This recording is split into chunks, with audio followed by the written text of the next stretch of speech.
Hey, Leonard, thanks for doing this. Hey, how you doing? Good. Is it hard for you to believe that, by the end of this year, you'll have been a Giant just as long as you were a Jet? And, how does does that make sense to you at all? Do you feel like you spent the equal amount of time with both teams? I think I'll forever be grateful to the Jets for giving me my first opportunity in the NFL, by drafting me there. But I've been with the Giants so long now that the Jets almost feel like pretty distant to me at this point. Like when I see the Jets on the schedule, it's not like something I'm like, whoa, I used to play there, I kind of just see them as like another opponent on the schedule at this point. But I guess like around this time when we are finally have them up this week is when I start to, I get messages from like old teammates and stuff like that bring it up. But I forget about it until those moments. But it's always exciting to play in this game. What did this game mean to the Jets? You probably know more than anybody what this game means to the Jets and now what it means to the Giants. Honestly, throughout my career, no matter what coach I've played for, they try to let you know that, it's a big game to the people of New York and the fans of both teams. But at the same time, it would be good of the team to treat it like a regular week. Just like every game, we don't want to get too high or too low. After a win or after a loss or leading up to a game even, we never like to try to get too high or too low. So as far as players and coaches, I think we try to treat it as a regular game and prepare the same way we would. Thank you. Sir. Jordan Renan. Hey, Leonard, what's going on, man? Hey, what's up? How would you describe the rivalry to somebody who, let's say they're from outside the area, they don't know anything about, the Giants or Jets? How would you describe the rivalry to them? I mean, I think it's a big one because it's, two New York teams. We also play in the same stadium. So I think, for the fans, they love to see it. This area is known for like blue collar type of people. So it's like gritty type of old school football per se. And I think like fans love to see it. And you've obviously been in both places a decent amount of time now. What to you is the biggest difference being with the Giants compared to being with the Jets? I mean, that's a good question. I think there would be a big difference of any organization you go to. There's from the top down a whole different staff of people. But I really appreciated my time at both places. But I think at this point I have grown to love the Giants longer. I've been here longer, and I think I love the tradition here a little bit more. Brian Dunleavy.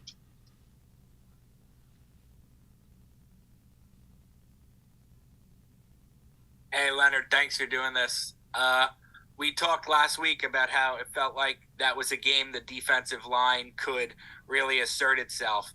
Do you feel like it certainly looked like you guys did that? Do you feel like you did that? And can you guys do that now going forward? Do you feel like that's the standard for you, Dex, Kayvon, all those guys to play at now going forward now that you've shown you can dominate a game? Yeah, I mean, I feel like leading up to the game, just from what we've seen on film, teams getting after them on defense against their offense in terms of like sacks and pressures and things like that. And I think as a whole front, we've seen it as an opportunity to, step up those sack numbers or get to the quarterback. And I think we did a good job of that. I think the coaches did a good job of putting everybody in position for that. And we made it happen as players. And I think going forward, that gives the defense confidence in those areas. Whenever you thrive in a certain area in any game, it kind of shows the team that you can do it. So, you want to keep doing it more. And I think it's definitely given our, front and rush some juice going forward. Only a couple weeks ago, Leonard, we were asking about why is the defense struggling? Why are you guys missing so many tackles? And I know things change quickly in this league. Why do you think you've gone from that? I guess that was probably week 3 or 4 to 3 weeks later, dominating. Is that just guys needing time to gel? It's not that many different faces under Wink. Why did it take maybe this long to get the defense to gel? Or is there an actual schematic change you can point to or an attitude change that made a big difference between then and now? I think there's like quite a few factors actually. I feel like we have a young team. There's some rookies that are starting on the team that have to get adjusted to the speed of the game, like where their teammates are going to be on certain plays, like all these adjustments. There's players from different systems, whether they're older or younger. They're coming into a new system and have to develop like new ways of playing with each other. There's different, ways people play with their front and backers, like how they fit off of each other and things like that. And, throughout the beginning of the season when we knew we were struggling in those areas, we clearly try to like harness in and, correct those areas of the defense. And I think we have such a good brotherhood on defense that like we really take pride in like doing our job for the man next to us. And when it's something that we focus on and harp on, I think everybody takes pride in fixing it.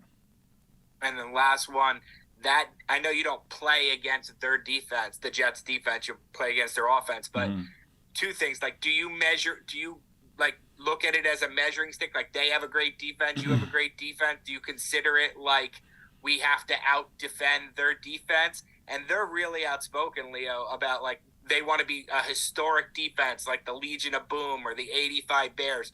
You guys don't usually say stuff like that. Do you consider like, if we like that a measuring stick, I guess? I never looked at it as a measuring stick, but I think they do have a good defense. But at the same time, I think, just like I said about this brotherhood of defense, taking pride in what we do for the guy next to us, I think we also take pride in wanting to be the best defense anytime we step on the field. No matter what team it's against, we want to be the best defense. And we are competing against their offense, of course, but we also are competing against the whole field. So I think we take pride and we will continue to be that way. Thanks, Leo. Yes, sir. We'll take one more. Art Stapleton. Hey, Leo, didn't get a chance to ask you yesterday, but with their backs to the wall in the same end zone, 2 plays, obviously the field goal block, is there something that you saw on film coming in that you thought, a block was possible? How did it play out in your eyes? I think Coach T-Mac does a good job of showing us where the holes are on field goal protection for our defense. And in that situation, a lot of times I'm on the backside of the block. And in this particular situation, he called a call where I was a part of the block on this one. And, I just knew that we let the offense drive a little bit. And I just remember getting in my stance next to Nacho, and Nacho's like loading up, and I'm just like, hey man, this could be a huge play right here. Like, let's get this block. Like, this could be it right here, And I think he didn't look at me or say anything, but I could just tell by the way he was screwing his cleats in that he was ready to get off the ball. And I think he did a great job of getting off the ball and driving, and it allowed me to use that drive to get a little bit of penetration and get my hand up. And it was great teamwork, honestly, and great communication. I think we spoke it into existence a little bit. And just to ask you about the goal line stand, obviously on the last play that was incomplete. Bobby O said yesterday that the message in the huddle, as it always is with Wings defense, is attack. That you guys were not going to lay back, you were going to attack. What kind of confidence does this show in this defense at every level to know that in that situation, it's basically zero and go after it and see whatever happens on the end? I honestly love that mindset. As a defender, we like to be known as hunters and people that get after it, and we're like a pack, and to instill that mindset in the defense and have that as a group really creates a nasty mentality. And one thing Wink says a lot that I love is he says we always hold the pen last.